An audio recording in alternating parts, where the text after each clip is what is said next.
Welcome to Empower Her Radio, the podcast for healthcare moms who want to break free from limiting beliefs, build unshakable confidence, and step into the truest expression of themselves, both personally and professionally. I'm your host, Corey Wynn. I'm a wife, a mom, a doctor of physical therapy, and a peak performance strategist. Working with highly motivated women to transform their lives and inspire those around them is what truly lights my soul on fire. Each episode, whether it's a solo session filled with actionable strategies or an inspiring interview with a woman who has overcome significant obstacles, is designed to leave you feeling worthy and confident in the value you have to offer everyone around you. I hope you walk away empowered and ready to take that next step to lead your life on purpose. Now, let's dive into today's show. Hey guys, I wanted to pop in real quick with a special offer today. Everything that I do here at Empower Her Radio and in my private coaching practice, Elevate and Empower, is to empower and equip women, specifically moms, with everything that they could possibly need to live their dream life. So I want to give you my dream life blueprint today that can help you get started with that. Just head to corywynn.com/dreamlifeblueprint and you can find that in the show notes. All right, now back to today's show. Welcome, everyone. I am so excited to have Nicole Runyon back on the show. We have been sitting here chatting all things teens and tweens and social media, and we just needed to hit record because it's all information that you guys need to know. But let me introduce her really quickly. Nicole Runyon is an esteemed psychotherapist specializing in parenting and a keynote speaker renowned for her expertise in child and adolescent mental health. Backed by an extensive 20-plus year career, Nicole's uniqueness lies in the fact she has an uncanny ability to help adults get in the minds of today's children and better understand them. Motivated by an unwavering passion for supporting children's well-being and debunking the poor parenting advice that's flooded our society, Nicole has dedicated her life's work to empowering parents and educators to help children grow and mature into young adults with purpose, strength, and confidence. I'm so glad you're here. Me too. Thanks for having me. Yeah. We were just chatting about social media and the grooming of teens and tweens and social media and what we can look out for as parents. So I would love for you to just kind of jump in and just run down all the things that we need to prepare ourselves for. As a mother of a 9-year-old, there's part of me, we've joked about, like you said, moving out into the country and being off the grid just because it's just overwhelming. So what can you tell us about that? Yeah, so you're right. It is overwhelming. I find that as a parent myself. I have a 16-year-old and an 11-year-old, and my 11-year-old is a girl. So I think when we're talking social media, quite clearly girls are way more affected by it than boys are. And Jonathan Haidt, in his recent book, The Anxious Generation, talks about why. And the reason for that is because girls are more attracted to the idea of community and communion. Mm-hmm. And social media is really, I think, in our modern times, this is the way we have a community. Uh-huh. And when you say, I like how you're using that word grooming, because it really is, it starts young. And it really is this idea that we've made it such a positive thing in our culture. We've made it so that it's almost like if you don't do it, you need to move to the country because Right. because you're just not going to have any friends and you're going to be alienated and obsolete. No one's even going to know who you are. Even, I have a rule in my house, no social media till 18, and my kids very much understand it. They respect it. But my 16-year-old came home the other day and had said that the college counselors at school were telling them that they actually should have a social media presence. If they do have a social media presence, they should change it now to something more positive because the colleges are watching. And if they don't have a social media presence like my son, they should, because that's where they're going to find you, right? Mm-hmm. That's where the colleges are, just like a job. They're going to go on your LinkedIn or whatever. And so you're really kind of being left behind if you're not using it. And culturally speaking, we start that really young, Uh-huh. particularly for girls. I'm just curious, what did you tell your son when he told you that? Well, I listened very, it was difficult because I wanted to react, and the reaction was not so much him, it was more the school. I was very sort of upset with them for, sending that message Yeah. because I'm trying to have a boundary here and Uh-huh. you're making it really hard. Uh, Yeah. and then when I got over that, I said to him, I said, okay, listen, I'm going to hear you out. I'm going to understand that this is a practicality of life that we need to deal with right now. Hmm. So my compromise to this is I would let you do a LinkedIn profile Yeah. because LinkedIn is professional, right? And Yeah. Oh, if yeah. they're looking for that, if they're looking for a kid who's, saying, "Hey, this is my summer job and this is, Right. my volunteer work," then Right. then LinkedIn would be an appropriate place to do that. Oh, yeah, absolutely. However, he didn't like that very much and he said, "Well, never mind."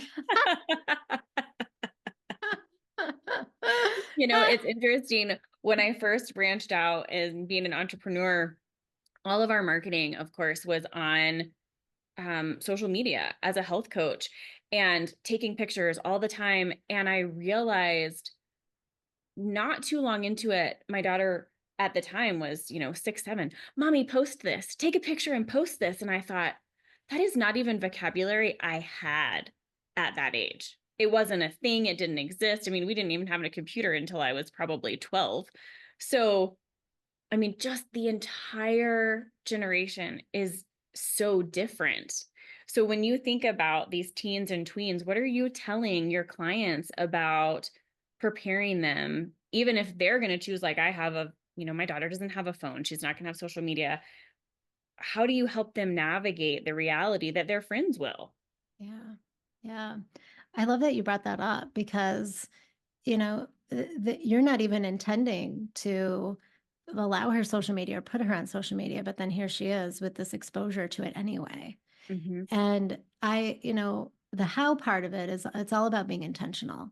Mm-hmm. And so I think about my kids, they're 5 years apart, and my oldest is 16. So when he was younger, I didn't have an iPhone. I had a flip phone and we had like a digital camera that we would Uh-huh. take pictures and videos of him.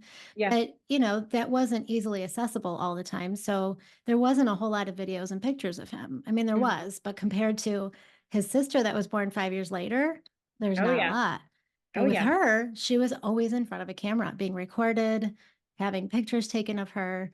And I noticed the difference in the two of them. He never wanted us to post on social media.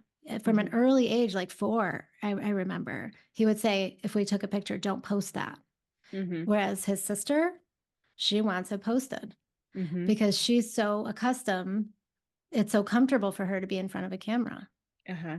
And I found that fascinating because I never thought about that, right? Like I always knew, okay, I'm not going to give them iPads and I'm not going to give them their own devices. And I thought I Right. was doing pretty good. But with Yeah. her, she's been shaped literally around a phone. And so I think no matter your kid's age, even if they're older, and you think, oh, I did that and it's too late, Right. you absolutely can set intentions around what is your family value system? What do we do in this family that maybe is different from what other people do? Mm-hmm. And that is the same thing as, some families are vegetarian. Right. Some families follow a certain religion and have rituals and traditions based on that. Mm-hmm. Some families have cultural traditions that are different from other people. And so Mm-hmm. this is really the same in that same category. Mm-hmm. Yeah.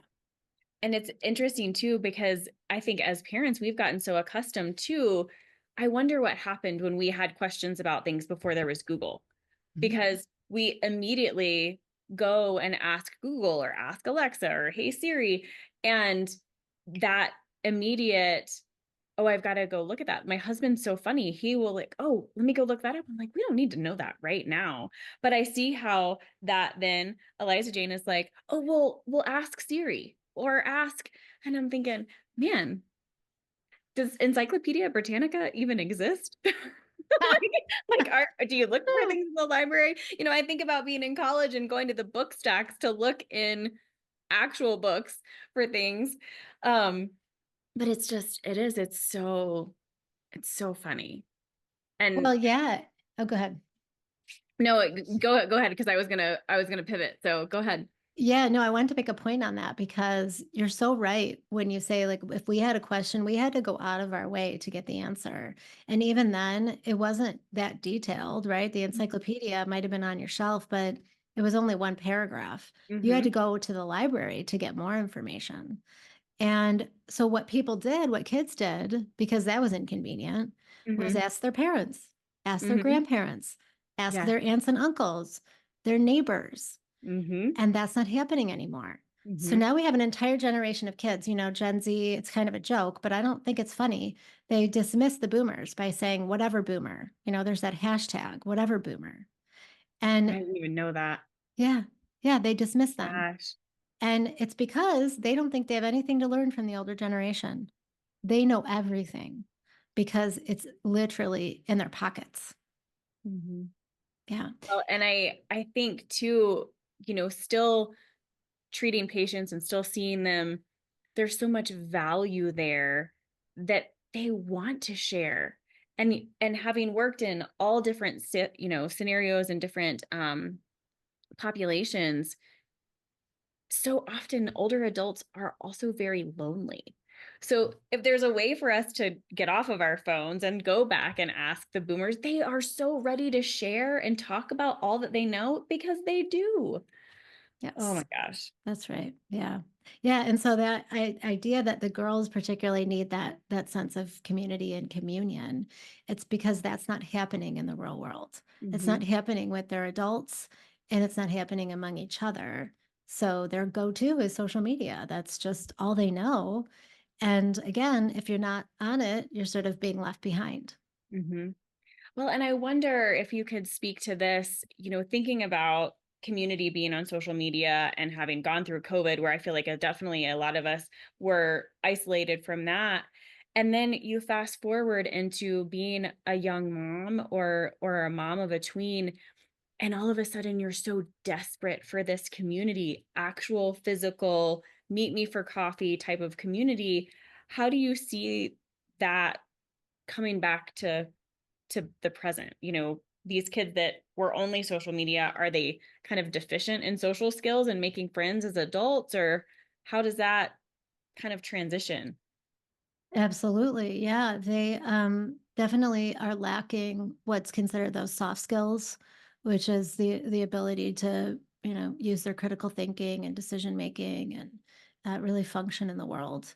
Mm-hmm. And, if you look around, a lot of times they don't give you eye contact. Mm-hmm. They have a hard time speaking to adults.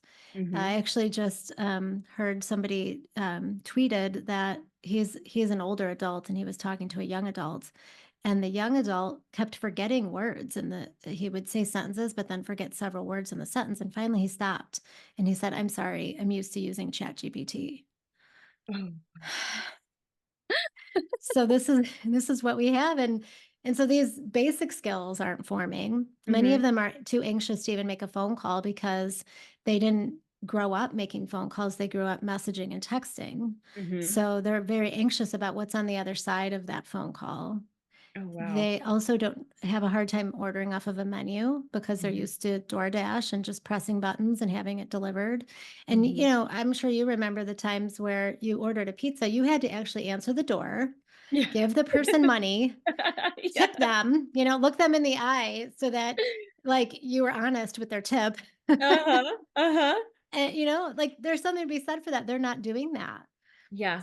So very much they're lacking these skills. And those are just foundational and basic. What about the lack of intimacy? Oh yeah. And, the idea, like you said, of just not being able to have those deeper, meaningful friendships and relationships.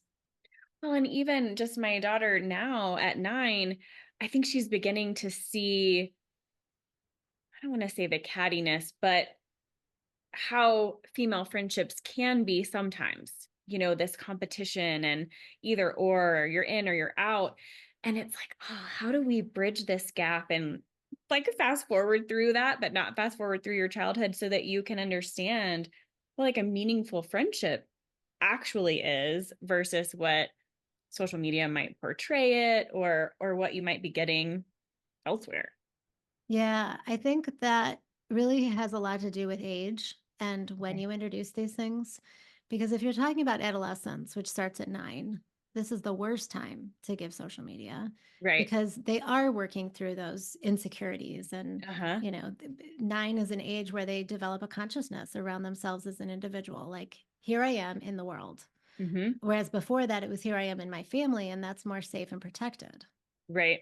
And so then here I am in the world, and that's hard. And that is going Mm-hmm. to cause some anxiety. Mm-hmm. And that's going to cause some, questioning of who you are.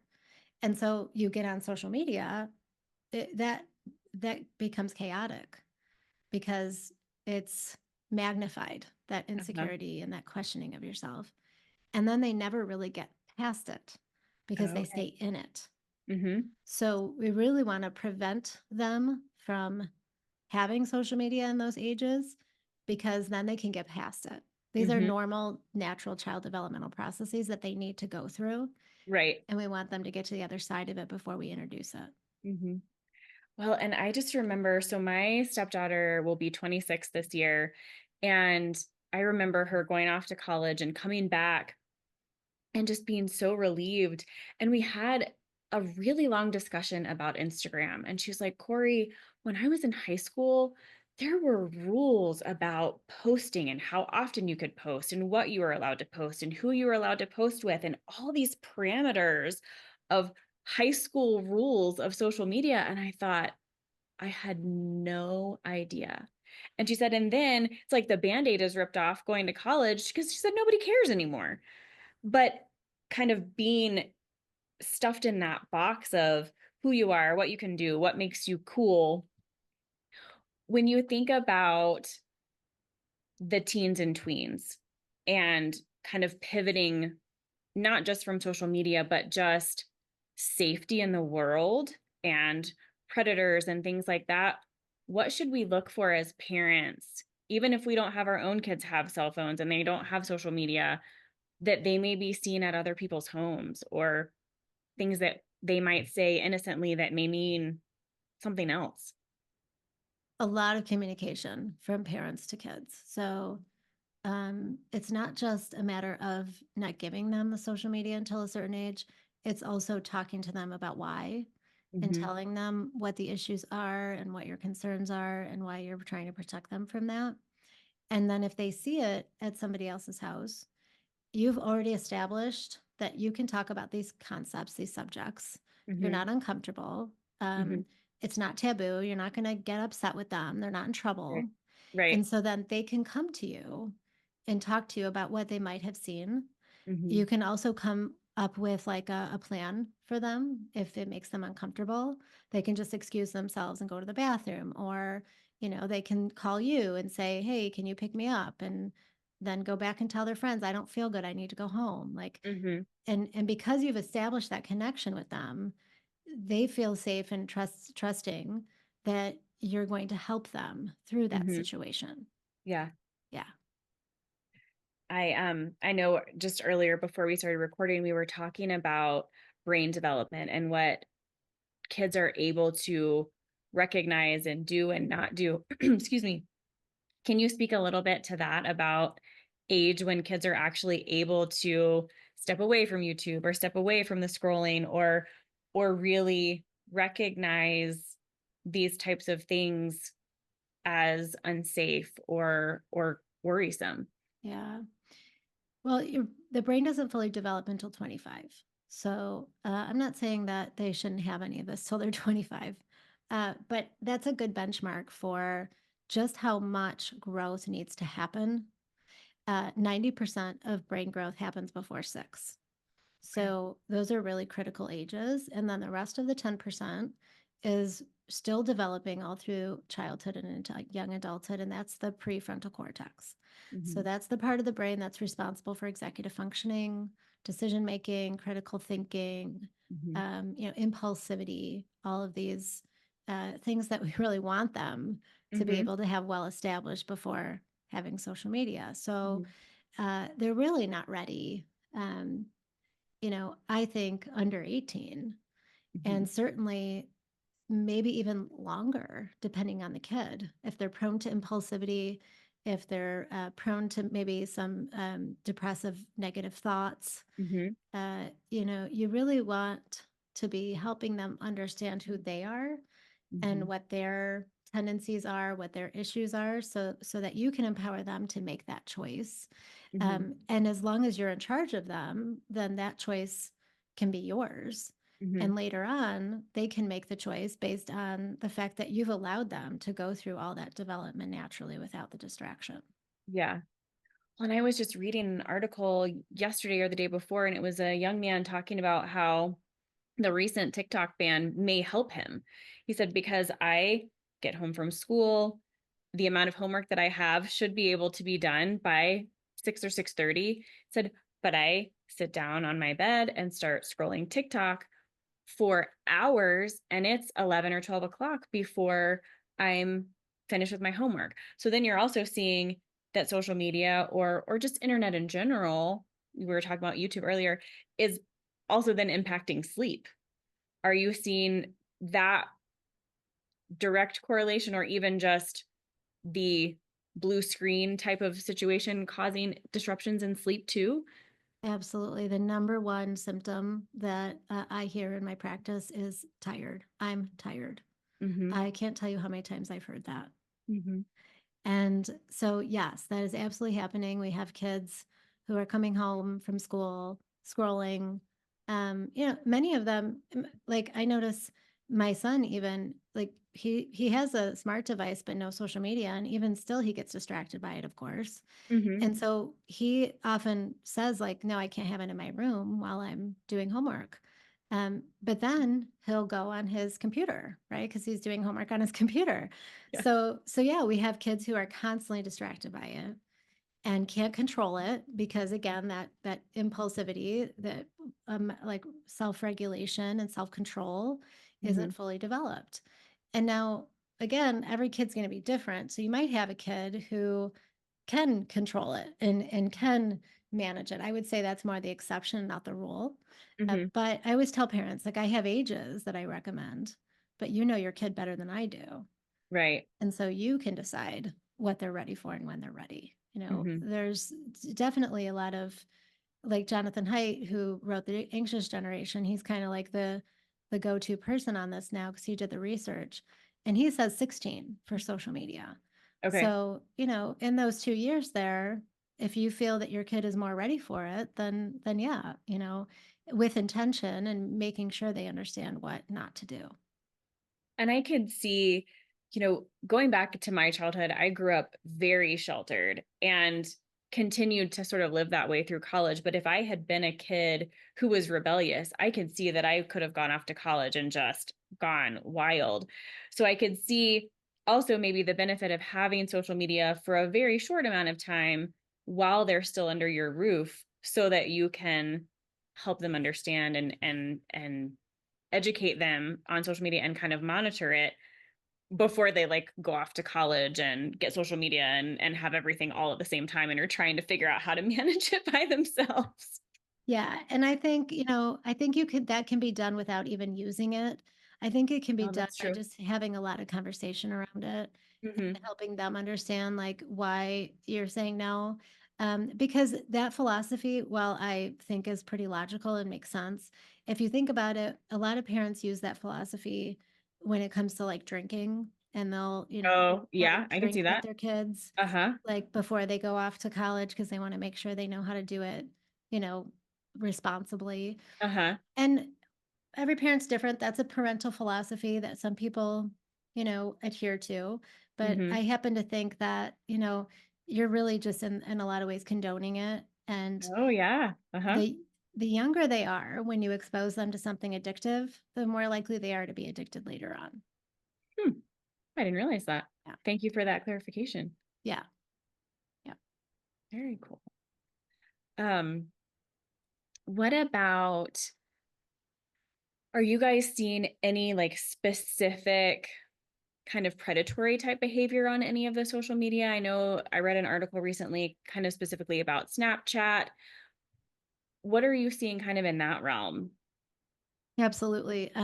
Even like Roblox, for example, people think, oh, it's just games, it's no big deal, but it actually is social media. And there was a research report done, and the title of the report said, Roblox is a pedophile hellscape.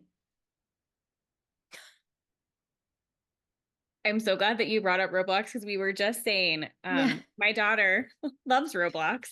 My husband has had lots of discussions with her about how we don't use the chat function. And so a couple of weeks ago, she said, is it okay if I go downstairs and play Roblox? I said, yeah, that's fine. And she came upstairs like half an hour later. She said, I made a new friend. And I'm thinking, we're at home, the three of us. No, nobody's come over. We don't have any new neighbors. What are you talking about? And she said, well, so and so said hello, and I chatted. And my husband and I both were completely floored Mhm. because we've had so many conversations about this and so many much education kind of around people. You don't need to be chatting with people that you don't know and that you can't see and all these things.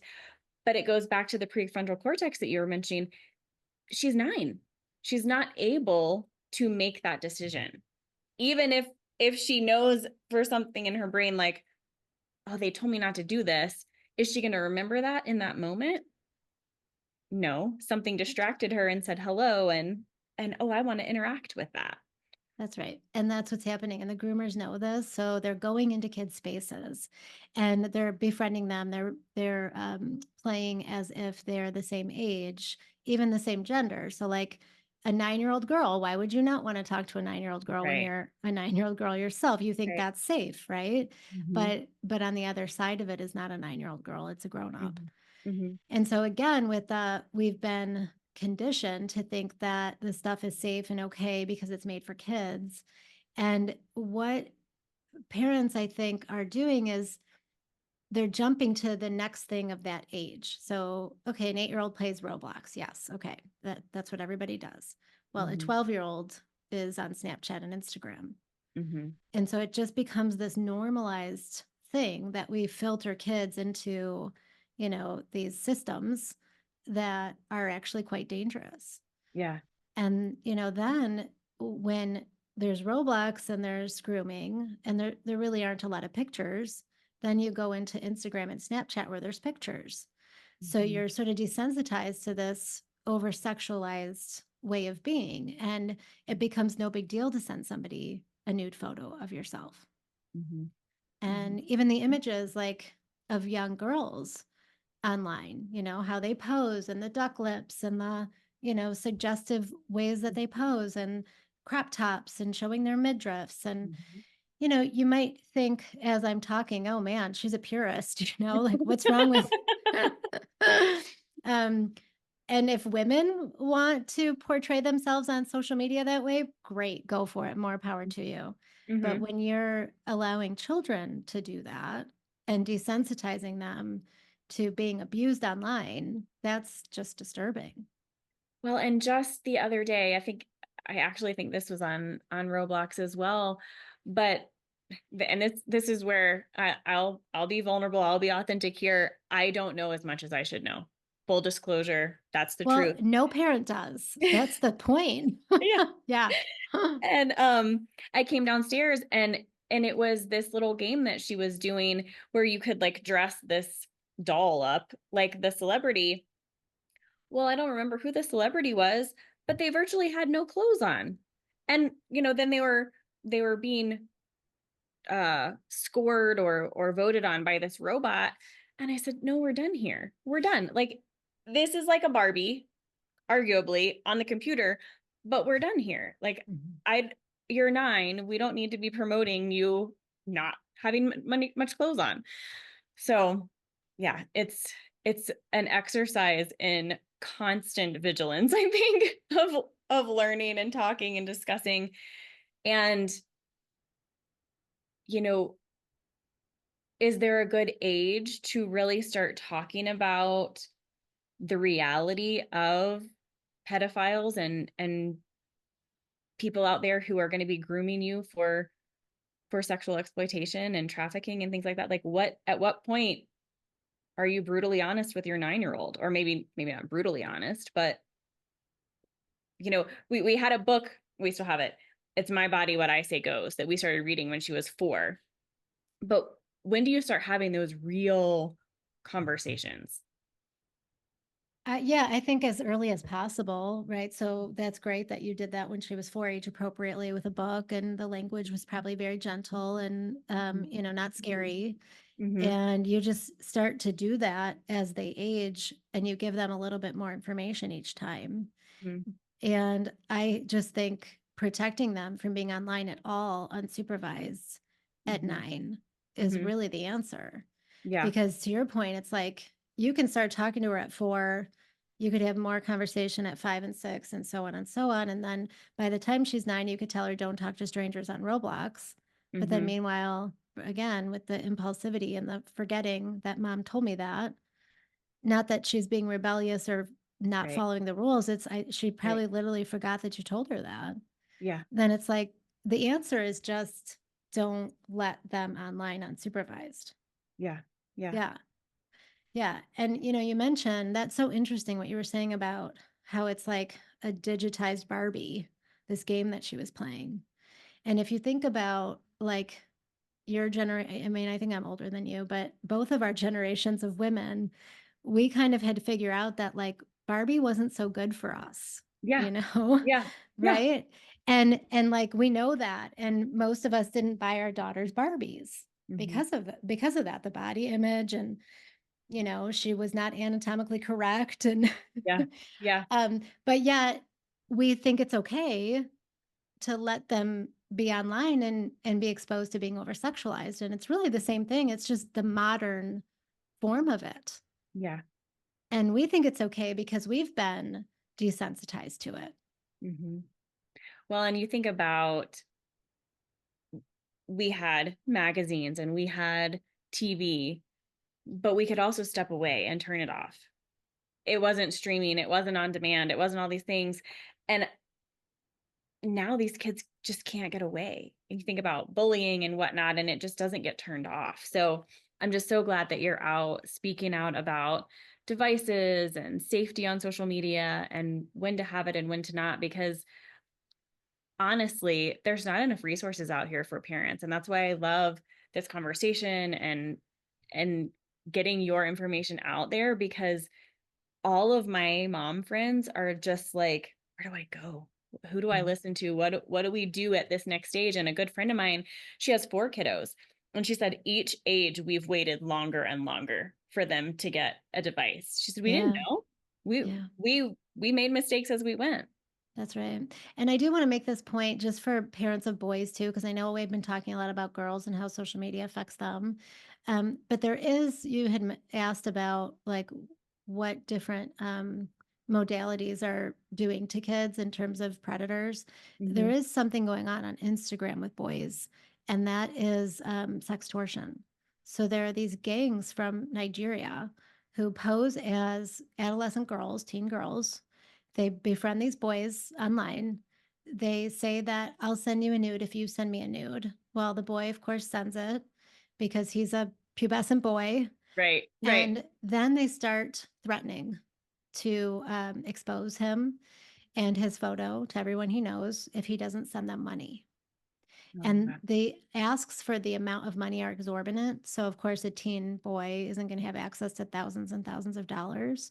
Mm-hmm. And so these boys are actually killing themselves because they Oh, feel my really God. trapped and they have no idea that it's just a scam. Mm-hmm. So it's affecting all kids, and each modality has something different to deal with. Kids are buying drugs on Snapchat, and because they're obviously, underground drugs, they're laced with fentanyl. They're taking the drugs, they're dying. And these drugs are literally getting delivered to their door. Yeah. I don't even know what to say to that. That's so scary. Well, yeah. And you We're say, renewing the sense of moving out to the country and living on yes. the grid. Well, because it's like, and I want to bring these points out because, like you say, it's like, where do you go for this information? It's not readily available. I think, again, we all think it's safe because it's been marketed to kids, and that's intentional. Big tech, just like big tobacco and every other big industry, wants to hook kids young to have lifetime users. It's the Right. age old marketing ploy. Mm-hmm. And so they've really done a number on parents and even educators with the ed tech to make everybody think, oh, this is great. This is for kids. And it's not. And it's really Okay. harmful. So we really want to be intentional around ages and also like even if we give it at a certain age, what are the limits and rules and boundaries around it? Yeah. Yeah. Wow. Well, I also want to talk about your book because you have a beautiful book out, Free to Fly: The Secret to Fostering Independence in the Next Generation. And I want you to tell us about the book, where people can get it, all the things. Yes, thank you. So the book is really written to address the solution to the problem, right? We know the problem, we all see it, we all feel it. And I really want parents to know that you are more powerful than you think. And we may think Pandora's box is open and that it's chaos and there's nothing we can do. But I wouldn't be here if there was nothing we can do. I Right. really Right. believe that parents can turn this around. And by the way, don't be intimidated because while it's a complicated problem, it's the solution is actually quite simple. And the solution is all about connection and Mm-hmm. connecting to your child. And so I do a deep dive into child development, helping parents understand like some of the things we talked about today, like what your kids need when are some good times to introduce these things, when are some good times to protect them from these things. And when to allow them more experiences in the real world Mm-hmm. because it's not so much just what they're doing on the devices, it's what are they missing out in the real world because they're on the devices. Mm-hmm. So Mm-hmm. these are simple things like you have a 9-year-old, that's a great time to give some more independence Mm-hmm. because, you know, a 9-year-old develops a consciousness around themselves as an individual outside of the family. So Mm-hmm. this is a time to give her more responsibility, give her a chore that maybe you wouldn't have given her, you know, that has more responsibility. If you have a pet, this is a really good time to have them walk the pet or clean up after the pet, Mm-hmm. because that's like looking outside of themselves and taking care of something else. And that's really good for their autonomy and agency. Okay. So these are some of the things that I address in the book that really don't have to be, you don't have to rebuild your whole system, your family Mm-hmm. system. You can make Mm-hmm. little changes and tweaks here and there, see some progress, and then sort of keep moving forward. Yeah. And that was my goal, was to give parents power and help parents because we are revolutionaries. I call us, we're the first generation to be parenting under these conditions. Mm-hmm. And there is no precedent. There is no, you know, ABC 1, 2, 3, and we all need the tools. And so I want to give parents the tools. Wow, I love that. I'm so glad that you did and that we can pre-order it now. How do people get in touch with you? I want to make sure that they know that, how they can follow you, connect with you. Yes, thank you. NicoleRunyon.com is my website. I'm on Instagram at iGeneration Mental Health and Facebook at same handle. I'm on LinkedIn, Nicole Runyon. And on my website, you can go to the My Book tab and you can pre-order the book. And if you pre-order now, you can get $300 of bonus material that I created. Oh, wow. And you'll have the book in your hands in May, but you'll have the bonus material immediately. Awesome. Oh, I can't wait. Oh, Thank you. as always, this conversation is so needed and so wonderful. Thank you for coming on today. Thank you. It was really, I love talking to you. So this was great. Thank you.